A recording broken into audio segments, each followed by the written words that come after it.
Nonna, perché fatichi così tanto? Lascia stare questi limoni.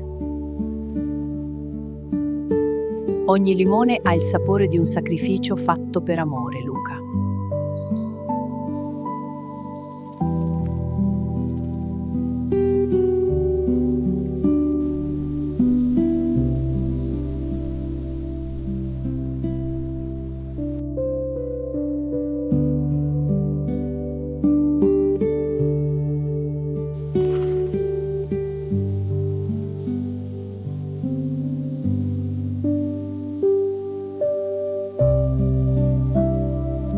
L'amore non ha bisogno di parole quando i frutti parlano per te.